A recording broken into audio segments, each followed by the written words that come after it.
सदर तेलंगाना जागृति व रुकन कानून-साज कौंसिल BRS कलवा कुंटला कविता ने जगतियाल में पेश आए कि इंतहाई अफसोसनाक और गैर इंसानी वाक़ये पर शदीद बरहमी का इजहार किया है। उन्होंने सोशल मीडिया प्लेटफॉर्म एक्स साबिक़ा ट्विटर पर अपने पैगाम में इस्तफसार किया कि क्या यही अवामी हुक्मरानी है। कविता ने वाज़े किया है कि प्रजावानी प्रोग्राम में अपनी शिकायत पेश करने के लिए आने वाले एक माजूर शख्स को जगतियाल कलेक्टर के सामने ही कांस्टेबल ने इंतहाई बेरहमी से घसीट कर उसकी व्हील चेयर से नीचे गिरा दिया और ज़बरदस्ती बाहर ले गया।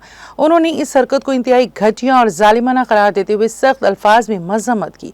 कविता ने रियासती हुकूमत से मुतालिबा किया है कि इस वाक़ये के जिम्मेदार कांस्टेबल के खिलाफ और सख्त तरीन कार्रवाई की जाए ताकि आइंदा इस किस्म की गैर इंसानी हरकत की कोई जुर्रत ना कर सके।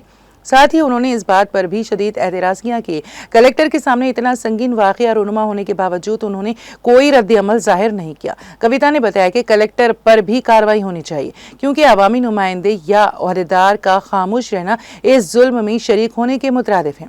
कविता ने इस वाक़े को तेलंगाना के इंतज़ामी निज़ाम पर बदनुमा दाग करार देते हुए कहा है कि हुकूमत को चाहिए कि अवाम के मसाइल सुनने के लिए मुनक़िदा प्रोग्रामों में फ़िल वाक़ई अवामी एहतराम और इंसानी विक़ार को यकीनी बनाए।